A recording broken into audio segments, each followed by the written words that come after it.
In the busy city of Chicago, James worked hard and felt proud of taking care of his family. He believed his job was enough, leaving everything else to Sarah. Sarah, his wife, took care of the house with love and patience, but it often meant she put her own needs aside. Whenever Sarah tried to express her feelings of loneliness or the overwhelming weight of her responsibilities, James dismissed her concerns. "I work hard to give this family everything," he would say, his tone firm and final. "You have a roof over your head, food on the table, and more than most people. What else do you need?" Sarah tried to explain, her voice soft and pleading. "We need more than your paycheck, James. I need you." But James never understood. To him, his responsibilities began and ended with financial support. Over time, their conversations turned into arguments, and arguments turned into silence. Sarah stopped trying. She felt trapped, knowing society would judge her harshly if she ever left. Where could she go? Even in the city, people would look down on a woman who returned to her parents' home. Daughters are outsiders, she thought sadly. Even if they stay a day too long, people talk and bring shame to the parents. The thought of the shame her leaving might cause kept her where she was. Swallowing her pain, she hid her embarrassment and kept going, accepting her life. One autumn morning, Sarah woke up feeling unwell. Her head throbbed, her body ached, and a fever began to creep in. Yet, the household demanded her attention. She dragged herself out of bed, prepared breakfast, packed lunches for the kids, and ensured everything was in order before collapsing on the couch.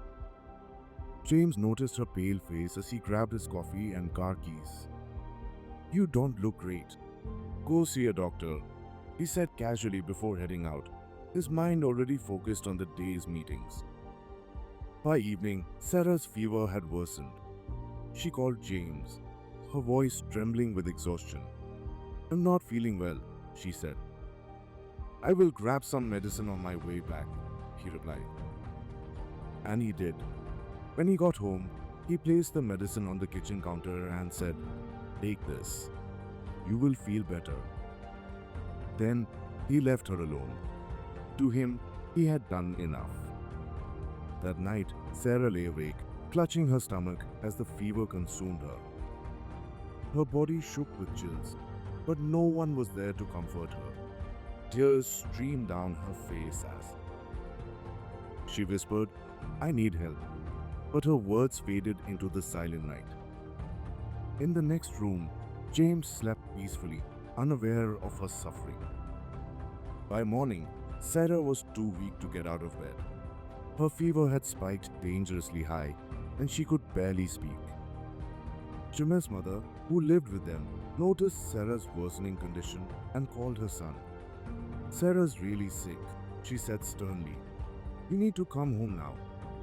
James, caught up in a crucial meeting, delayed his return. "I will leave as soon as this is over," he promised. Hours passed before he finally rushed home and took Sarah to the hospital. But by then, it was too late. The woman who had silently carried the weight of their home, who had endured neglect while giving her all to her family, was gone. In Sarah's absence, the house fell into disarray. James, the man who once believed his paycheck was enough, struggled to keep up with the demands of daily life. He misplaced his belongings, forgot to pack lunches, and failed to meet his children's emotional needs. The children cried for their mother's warmth and care, their tearful voices echoing through the now empty home. Jim's mother, who had once downplayed Sarah's role, found herself overwhelmed by even the smallest tasks. Meals went uncooked, laundry piled up, and the house became unrecognizable. The invisible hands that had quietly managed every detail of their lives were no longer there, and their absence was glaring. Sitting in the silence of the disheveled house, James finally understood the depth of his loss. Tears streamed down his face as he whispered, "This house didn't need me. I need you, Sarah."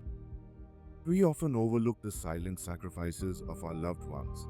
taking their efforts for granted while glorifying our own contributions.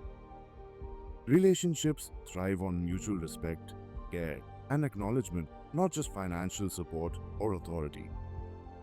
It's easy to assume that someone will always be there, quietly shouldering responsibilities. But life is fragile. Regret cannot bring back lost moments.